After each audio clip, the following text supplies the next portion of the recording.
Okay, we are back. So what I've gone ahead and done is cut one strip just to show you how to sew up the toe. And then the backside is pretty self-explanatory. It's just a small pucker here at the base to bring this heel rounded up, and then just a whip stitch up the rest of it.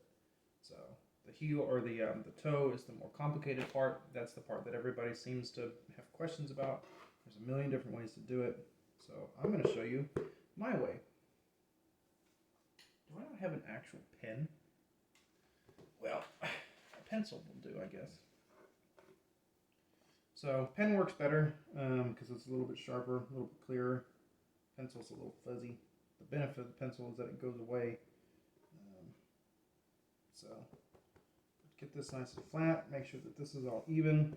You can see there's a little bit of oddity there, but not bad. And then what I literally am going to do is flatten this out, Katako, and then mark the center. And I need to mark the center too.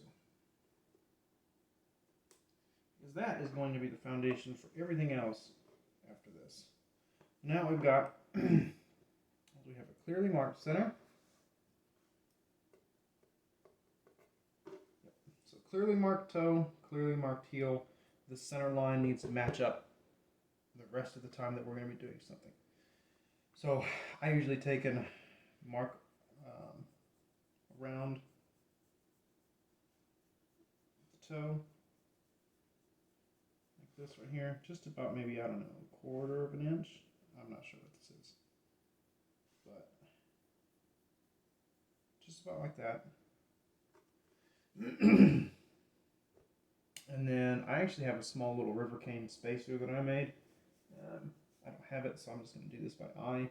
But again, about a quarter of an inch, or you can do the width of your pinky. I know some people that do the width of their pinky. It seems to work pretty well for them. These moccasins right here are some of my old pair. They're made out of the same leather. So you can see there. That's what this is the pucker that we're going to be making. So these ones are sewn up with artificial sinew, and you can see they're puckered up, and then they've got a whip stitch just on the rest of the toe there. So you can see this one; these have added soles, right? This one I took off because it was time to replace it. It's getting really thin. I just used some shoe glue, and just squiggle it on there, cut out the sole, step on it, and the dog bed is nice and spongy, so it forms it around to the edges, and just stand there for 5 minutes, and then once it's done, then I move on. But when these are dead, I'm going to cut these apart and use them for a pattern because these are excellent moccasins. So yeah.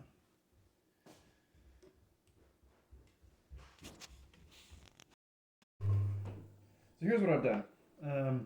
Sorry I had to cut it off there. But here's what I've done. I literally just marked out the centers, right? And then I marked a line around the edge at a consistent depth, I guess you could say, so that your holes aren't misaligned. Your puckers are going to look nice and even, right? So we want our puckers to be even. We don't want them to be sticking up at different heights, because that's really what's going to happen. So if you're not at a consistent distance from the edge, you're going to have puckers that are sticking up higher than one another, and that's just not going to look good. It's probably not going to feel very good either. So I've taken an awl and I have punched through, and now what I'm going to do, I've tied a knot in this. I'm going to insert this here. That is how we start from the middle hole, right? That's all I've done is just taken that lace and inserted it through. And now I'm going to punch out the rest of these at that consistent depth. I usually do 3 at a time.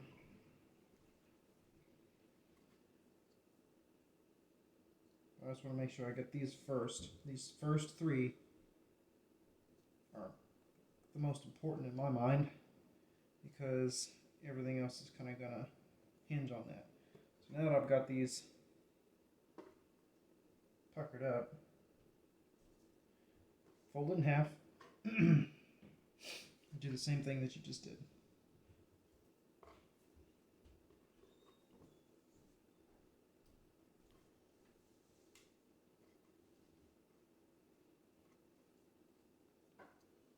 When you've got that punched, come over. I usually use my awl to push that leather back through to the other side. You can do it one at a time if you want. So this one's being a little obstinate, so take it and just poke it through the hole.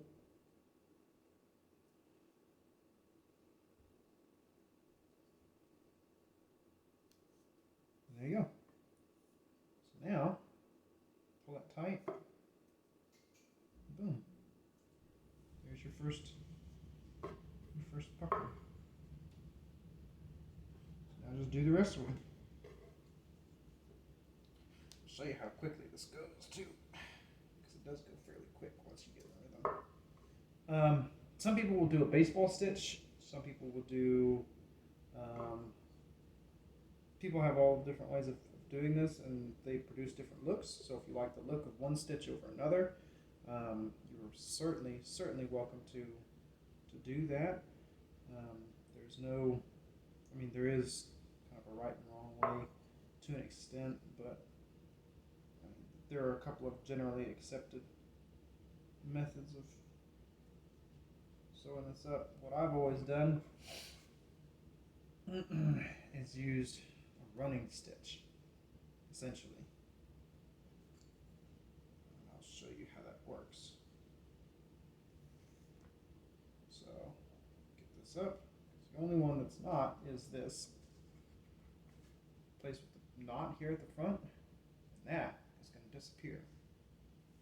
So, you won't see that knot at all.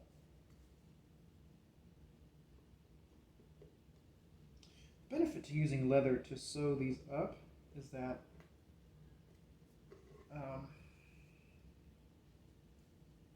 it stretches the same.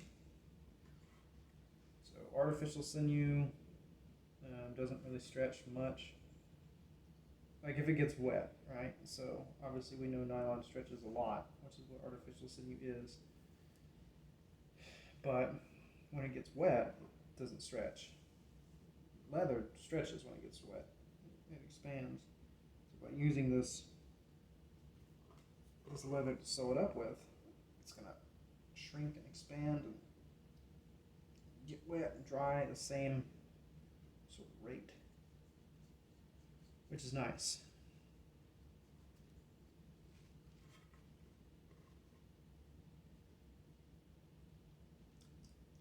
You can also wet the tip of your leather to kind of make it a little stiffer. Makes your life a little easier. There's no exact number of puckers you need to do. It's really up to you. However far you want this to come forward, so this tip of the seam, you can drag that thing forward as long as you like. So you can actually extend your moccasin pattern. If you want more puckers, you can extend your moccasin pattern by another ½ inch or inch or so, just at the toe. And you can add more puckers to just shorten that thing up. If you like less puckers and more clean seam, maybe if you're going to do quill work or something like that, then you can do less puckers and a little bit shorter of a pattern, and just it'll work out. So, or you hope it'll work out. This is actually an old ice pick, I think, that I shortened up quite a bit and have sharpened over and over and over again. And it's just my awl now. I have a deer antler awl and leg bone awl and a couple of 18th century awls and this is just the one that I always kind of use. I think I just like the handle.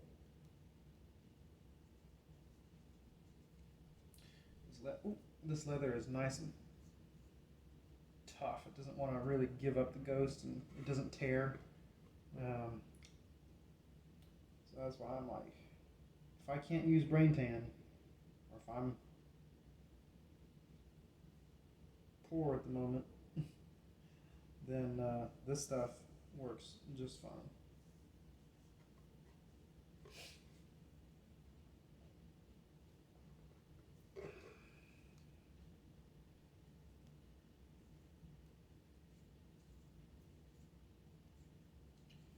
The great thing about using an awl rather than a punch or something is that the hole will close back up, so you don't have to worry about there being like a tear, to open up,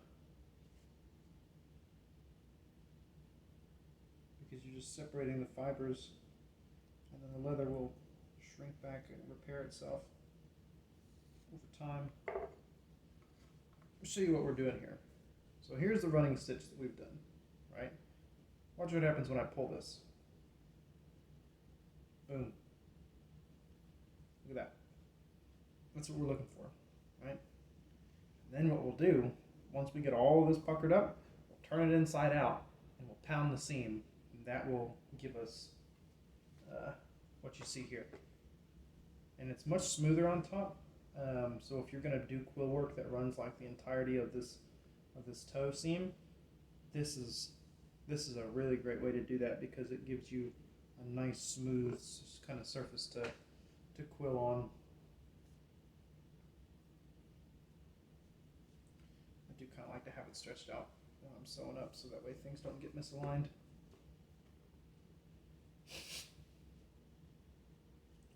Just to go along, this is all you're doing. I think I'll cut this off and bring you back when I've got it all sewed up, and I'll show you the final pull and how to transition from this into sewing up the seam, because we do it with the same cord.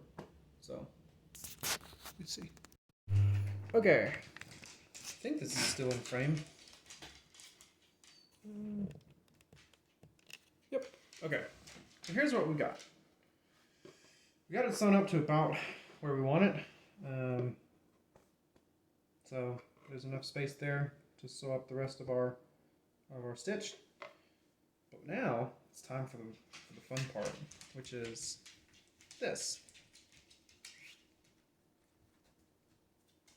So I love doing that. I'll compress it, kind of squish it here in my hand, pull it again. And what I do, I go back through the same hole, but just on one side. Just go through this one here.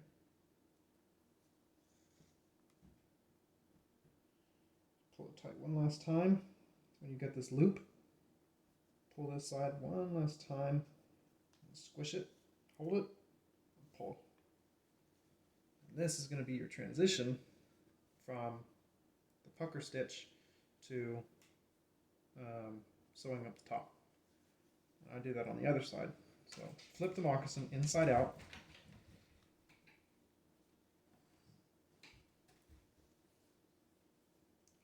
Now, I have seen what looks to be some people leaving it like that. And I don't really know what to say to that, but I wouldn't do that. Here's what I would do. I would use the tip of my awl. Once everything has been stretched, so you want to like fold this outward, continuously just kind of work it until all of those visible points, by points I mean like small little loops where everything sort of originates from, comes out. And then you can actually use the point of your awl to fish those out, bring them up. That is going to give you a much nicer looking pucker.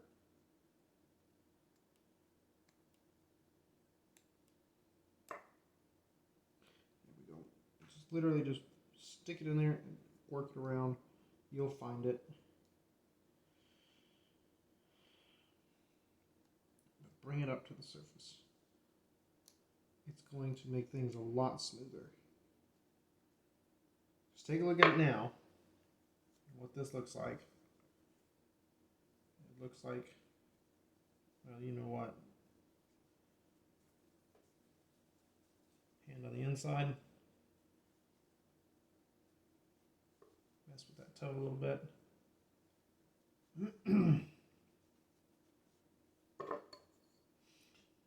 You can use a pencil, you can use anything. If you're scared about poking yourself or about tearing up the leather, if you're using thin leather or something like that, you don't want to use your awl.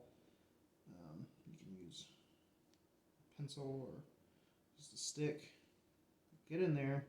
I find the tip of this awl is helpful because it grabs onto the leather. But see, look. Here's what I'm doing. See that?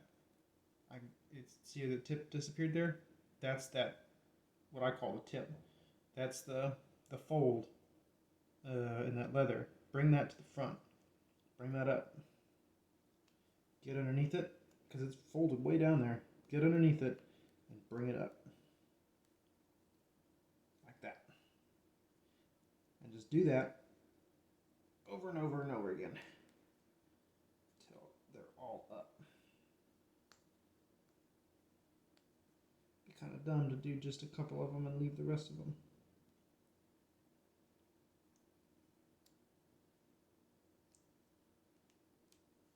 Like that. So, and you can do it to whatever extent that you like. If you like the way it looks now, you can leave it like that. The only thing is that you're going to have this big, massive sort of lump on your feet. Look what happens when we bring those, things forward. See how this is all bunched up? See how this is laying much smoother already? See how the folds look better? That's why I do that.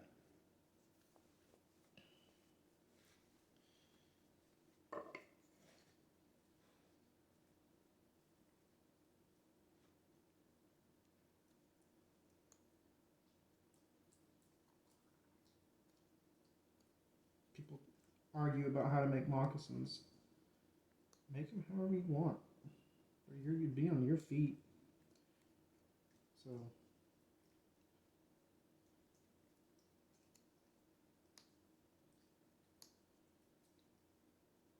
that's the ultimate answer. I mean, do what you want. Do however you like. This is just showing you one way, which is my way, of doing these. I think I know a couple other people who do it like this. But a lot of the people that I know use baseball stitch. I don't like baseball stitch. This is the way that I like it. So, and I get the most compliments on my moccasins. With this plan, but just work it around. Literally, just sit here and work it, massage it. You can even use something like the back side of this awl to get in here and open this up.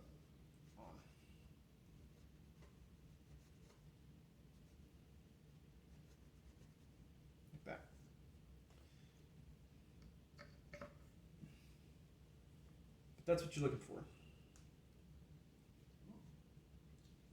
You want all your folds to be even. You want everything to lay flat. So here I had a longer pucker, and what that did is it brought this puckered section up higher. I also have a longer foot than this dude, so but you can see how it brought that puckered section up higher. How those are nice and smooth and they're the same thickness. That's really the most important thing. So now that we've got this, we've got our cord still, and we're ready to sew up the top. Take and fold this to the outside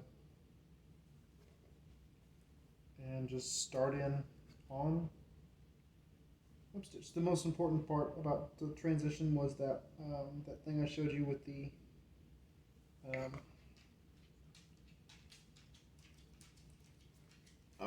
the growing through one side. That helps with the bunching, because if you go through both, or if you try and like just straight transition, you're going to not only lose your pucker, but because it's going to come out, like it's going to stretch out, and you'll have gaps. You'll get all kinds of sand and rocks and stuff in your moccasins, and that's just not fun. But it helps with the bunchiness, because if you did do that, you'd have this lump on the inside, and it'd rub against your foot. And trust me, you don't want that. That's not how I want to live my life.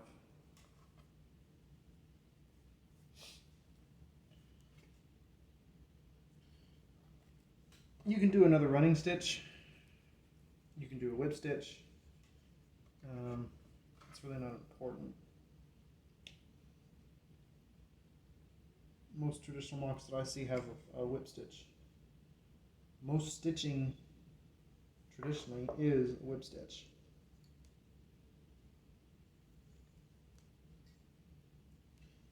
Something that's pretty interesting. It's just a real simple method of sewing, but I mean it does the trick. A lot of Indian-made shirts in the 18th century. Whip stitch, no felted seam, lack of like a collar. We're not wearing cravats, so why do we need a collar? This is it right here.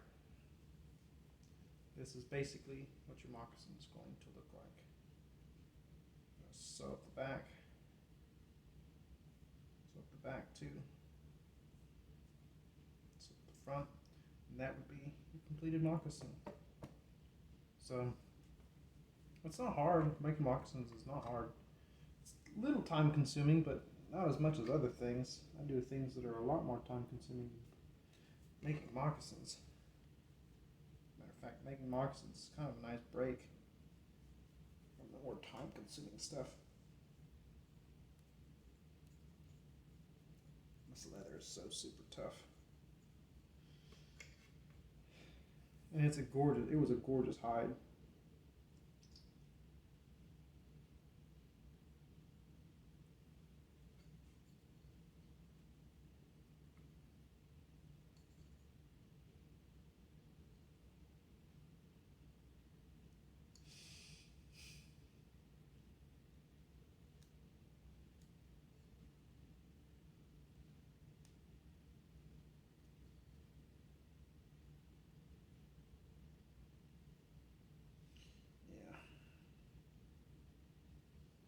You're going to go through there, whether you like it or not.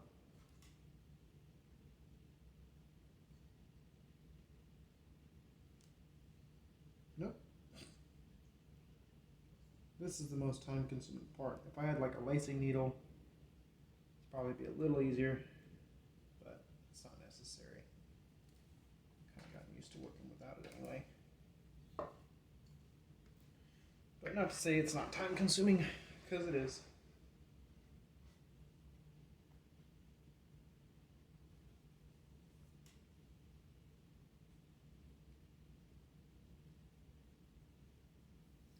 If you wanted to do any kind of quill work on the moccasin, I would recommend you sew up with sinew or artificial sinew or thread of some sort, because it's going to lay much flatter.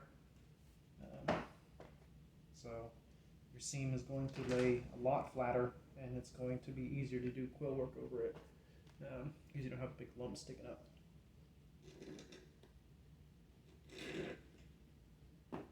Milkshake is also very important to making moccasins.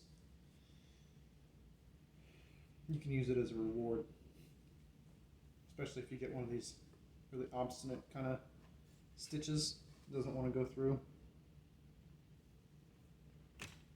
Whoops.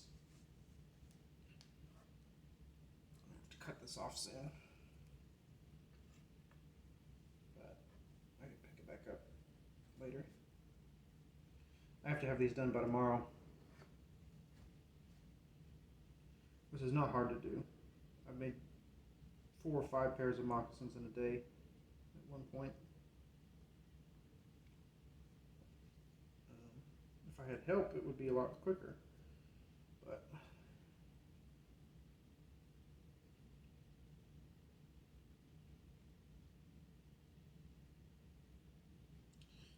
tis just me for now. I've started kind of subcontracting with people things that I don't have time to do. I know that they could use the money or want help, or I'll pay people to do stuff. Get orders for leggings or what have you. So long as I have a hand in it and I know what they're doing, make sure they're doing it right, then absolutely, I'm happy to employ people.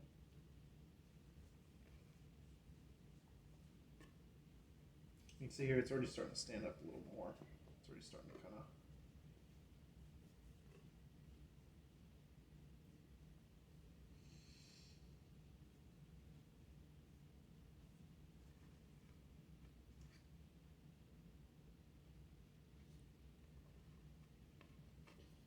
This guy wears a 9.5 or a 13.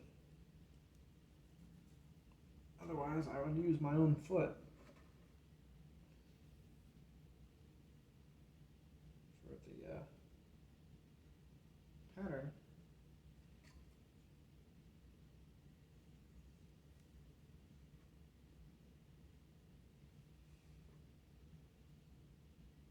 It's always kind of a gamble making moccasins for someone whose foot you don't have access to.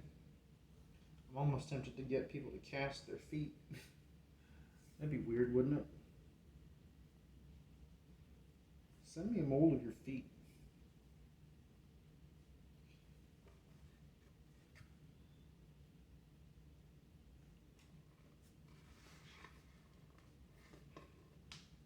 I've got a pair of shoes from a native company, same company that made these shoes and this shirt. On the way, they're beautiful, black and red with similar floral patterns, but in black and red and turquoise. Man, it looks sharp. I just got the confirmation today that it's on its way. I'm so excited. I love supporting native businesses, especially if they make you look good.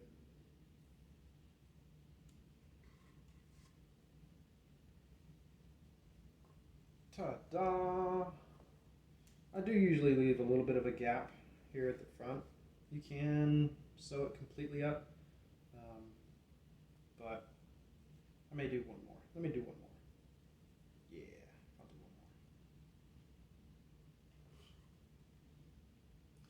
one more. But I don't usually sew completely up to the flaps.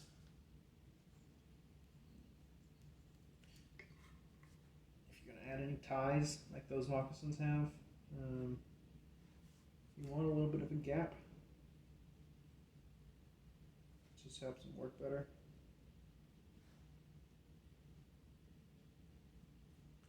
But you also get weird tan lines. So if you're not wearing leggings, you go out in moccasins and things like that. I don't sunburn, so thank goodness for that. But I can't even imagine. People have described to me what it's like getting burnt, and I can't even imagine what it would be like to have a sunburn like on the top of your feet, like on your ankle. Oof, gosh. But you do get weird tan lines. I have a tan line like on my big V on my chest from wearing 18th century shirts. I have tan lines from wearing leggings. I have my sleeves rolled up at work most often, so like there's kind of a difference here. But that is the completed front of the moccasin. Ouch. And that just signed, sealed, finished it right there. Stabbing myself.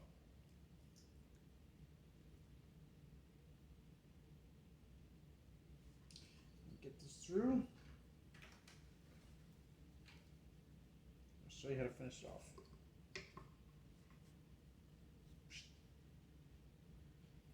And to finish it off, all you do, or all I do, is just tie an overhand knot, hold it tight to the moccasin with your thumbnail, pull it, and you're done. And you can use the excess here to sew up a heel. That is your completed moccasin front. Got to clarify. Now, traditionally, I don't know if I have any stones. I have called like moccasin stones, and it's just an anvil stone that goes inside the moccasin. The seam is wet, and then it's pounded flat.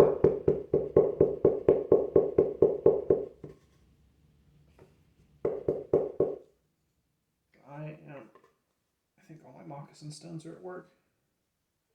I have like several that I've selected. I like pick them up and gawk at them, and ooh, these are pretty. And I'll put them in my basket. And usually just little quartzite stones. But that's it. That's basically how to do the moccasin. And then the heel is exactly the same. You literally just start a pucker it up. I usually do about 6 stitches, and then literally the rest of it is just a whip stitch up the back. And that's how we make moccasins. There we go. Well, thanks for watching. Let me know if you have any questions.